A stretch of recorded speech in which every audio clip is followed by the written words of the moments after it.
Hi there, I am here today to inspire you to do some vegetarian cooking. I am representing Climate Action Muskoka, and they have a community carbon challenge 50% by 2030. And what has inspired me is that they had a vegetarian challenge in there for people to cook vegetarian once a week. We tend to eat vegetarian about 7 days a week. So I thought, and I love to cook. So I thought maybe I would give this my challenge, make this my challenge. So I am going to show you how to make a chunky bean and vegetable soup.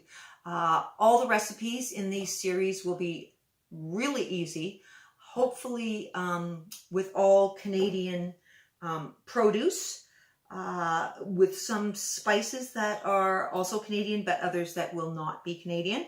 And I will focus on inexpensive, cooking on a budget, and quick preparation. So to get going on this one, it's a chunky bean and vegetable soup, like I said earlier, and it is a quick saute of about 5 minutes with celery, carrots, and some leeks. Now I chose the recipe with leeks today because I still have leeks left over from my garden. So that's just a little hint that if you're planting a garden, leeks are a really great crop to plant and super easy and don't need a lot of care. So I still had a couple leeks, so I use leeks in this. I also have quite a bit of my own garlic, another really simple crop to put in. If you do a few quick steps with it, very low maintenance. So it has garlic in it too. So saute these vegetables together for about 5 minutes, and then you're going to add some vegetable stock, some water, and some tomatoes, and tomatoes of your choice. You can always get a can of tomatoes without any seasoning in it and no salt, or you can I used my frozen tomatoes that I had in the freezer. I just got them heated up a little bit with some hot water, or even if I just let them sit on the counter, they slip out of their jackets and be chopped up and put into the soup. I also sometimes freeze tomatoes. Of course, when you freeze it, you've got to leave a bit of a space for it to expand. But these are all tomatoes that I harvested around August.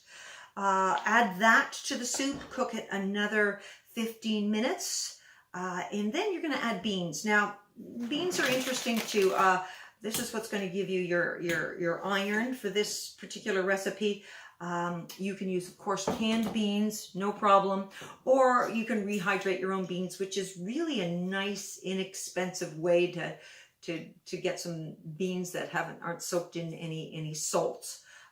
Real easy to do. You do have to have an hour and a half or so to be in your kitchen so that they can cook. But what I do is I cook up a bunch of beans, I'll soak them overnight, then cook up a pot of beans, and then put them in bags, somewhat like the tomatoes, and pop them in the freezer and take them out as you need it. So any kind of bean can go in there. A mixed bean, a kidney bean, a northern bean, that all can go in there. And I'm not sure if I mentioned a saute, of course, in a little bit of oil of your choice. A little olive oil really helps this recipe out because it tends to have a bit of Italian flavor. This is my own pesto. I ground up, pulsed some basil in throughout the summer, added a little bit of oil in there, olive oil, and some garlic, and made up these little cubes in muffin tins or ice cube containers.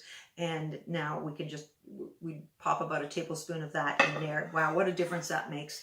Really delicious piece of summer in the middle of January.